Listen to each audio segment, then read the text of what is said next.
Well, you've seen pictures at the special meeting and dinner by President Muhammadu Buhari for the senators, led by the Senate President there, where the President also urged the lawmakers to be upright and ensure that they work harmoniously with the federal government.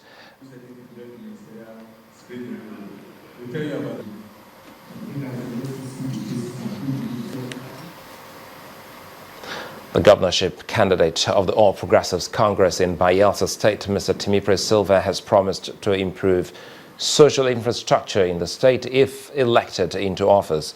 Mr. Sylva says this as he takes his campaign to Nembe, Otua and Amasoma communities during his campaign in the 4 communities. He assured the residents that a vote for the All Progressives Congress in the forthcoming election is a vote for change. The All Progressive Congress and its governorship candidate in Bayelsa State at the rally in Amasoma. Supporters of Mr. Sylva pledged to ensure his victory at the forthcoming polls. I want to assure His Excellency, with the permission of all of you, that 5th of December, we are giving him how many percent of votes? How many percent of votes? Mr. Sylva reminded the people of the many developments that were brought to them during his first tenure and promised to do more if he is returned as governor. I know that one of the biggest problems of Amasoma is water. I came here and I inspected that water project. The outgoing government has been there for almost 4 years. And they have received so much money. Why haven't they done even the water project for Amasoma? I will make sure that that water project is realized within the first year. The campaign train then moved to Otuan community, where the governorship candidate is decorated with the sword, a symbol of authority by the paramount ruler of Otuan. And for some residents of Otuan, Mr. Sylva's first administration brought a lot of development to the community, and that's why they will throw their weight behind him. We need a change for a new government that will come much closer to us. Erroneously, people are saying that he was the one that bring violence. Rather, he brought peace. He brought peace in the Niger Delta, and I stand to testify. And I know that the second coming is not only peace we will enjoy development. The campaign train then stopped for the day at Nembe local government, where its supporters defied the rain to meet their preferred candidate, Amaka Okafo, Channels Television News. The Nigerian Civil Aviation Authority, NCA, has announced the suspension of 5 companies from providing aviation fuel to airlines at various airports in Nigeria. The companies are Jushad Oil and Gas Limited, Lupcon Limited, Ascon Oil Company Limited, Arcon Petroleum Limited and Star Orient Aviation Limited.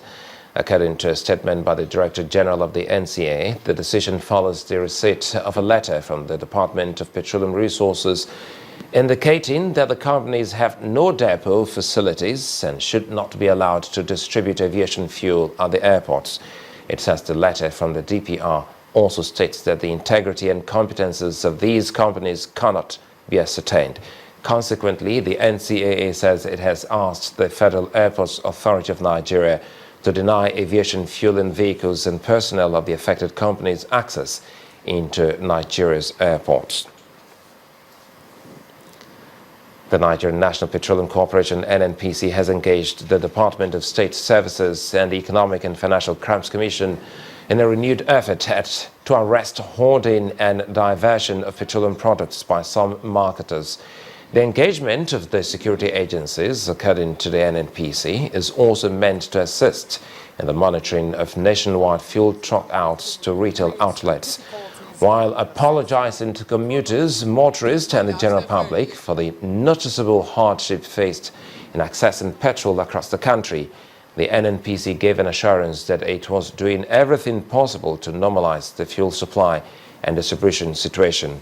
During a working visit to the NNPC depot in Suleja in Niger State and some filling stations in Abuja to evaluate the current fuel supply situation, the Group Executive Director Commercial and Investment of the corporation, Dr. Babatunde Adeniran, said any marketer found wanting in the sale of petroleum products will be sanctioned appropriately. Still to come here on the News at 10 is our business stories with Harriet. You first. First Bank.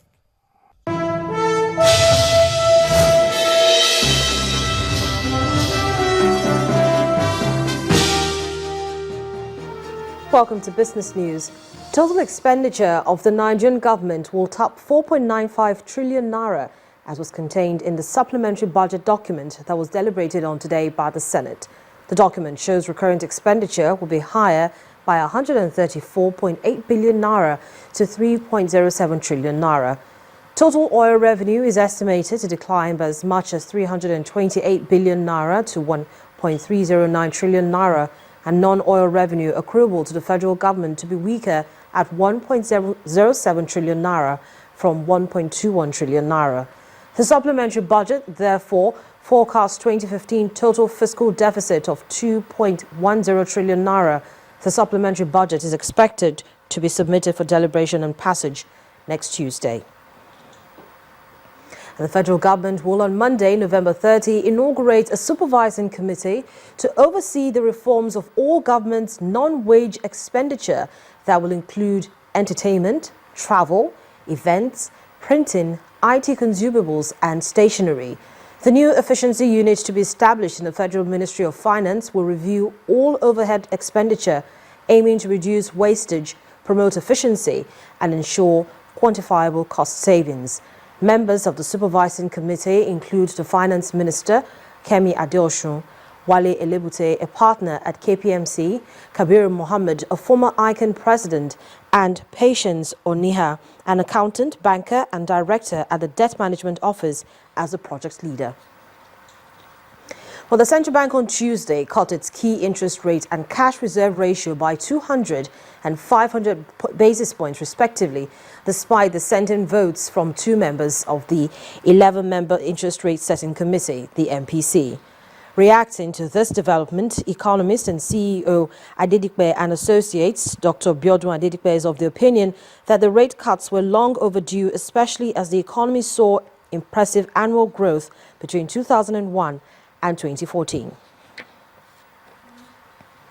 And after 7 consecutive days of negative trading, the NSE All-Share Index gained 53 basis points to close at 27,743.92. At the end of the session, only 12 equities appreciated, while 20 equities recorded price appreciations. Here's Yemisi Ikpaye with a summary of today's session.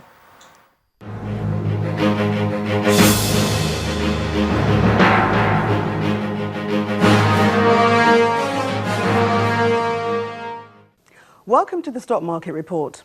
After 7 consecutive days of bearish sentiments, the Nigeria equities market bounced back to winning ways on the back of gains recorded by some market heavyweights, including Dangote Cement. The all-share index grew by 0.53% to end midweek session at 27,743.92. Market capitalization stood at 9.53 trillion naira. Dangote Cement led the day's top gainers with 1.26% at 1.59 naira 99 kobo. Investors also favoured the shares of Guaranteed Trust Bank and Nigeria Breweries. On the flip side, investors booked profit off the shares of Mobil, Guinness and Julius Berger. The financial sector continues to dominate on the activity chart, with Diamond Bank pulling the highest shares at 69.02 million. When the closing gong sounded, volume appreciated to 203.81 million shares, valued at 2.75 billion naira, exchanged in 2,408 deals. And that's a wrap of the Stock Market Report. I'm Yemisi Ikpaye.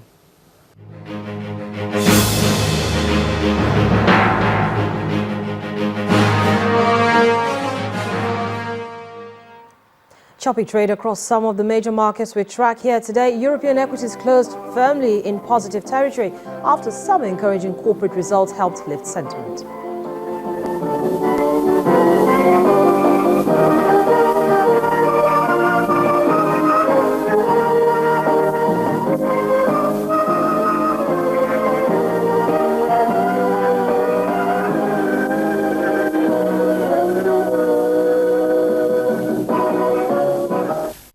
And that's it on Business News. I'm Harriet Agbinyi. The rest of the news at 10 continues in a moment. You first. First Bank. Nigeria's power grid can be upgraded to a world-class facility that will get the industrial chains up and running while delivering sufficient power to rural areas. The Chief Executive Officer of the ABB Group, a global leader in power and automation, said to the Swiss Embassy in Abuja. Our correspondent Gloria Umeozoke reports.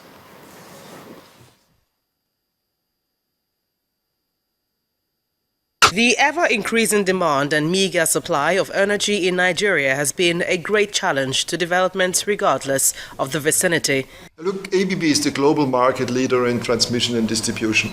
Global leaders in power automation technology opened in Nigeria to provide solutions for secure energy, efficient generation, transmission and distribution. During the visit to the Swiss Embassy, the ABB team emphasized the commitment by the government to implement lofty ideas. What we have in ABB in terms of the microgrid, that we can actually align the ABB solutions that we have on the microgrid. But the way is how to propose this right solution to the government, how to find the local partners in Nigeria that will go with us and tackle this problem. Already some projects are underway spearheaded by the ABB, but the group maintains there are some problems that must be tackled to effect the desired change. I think it's very, very crucial for Nigeria to ramp up the efforts around education.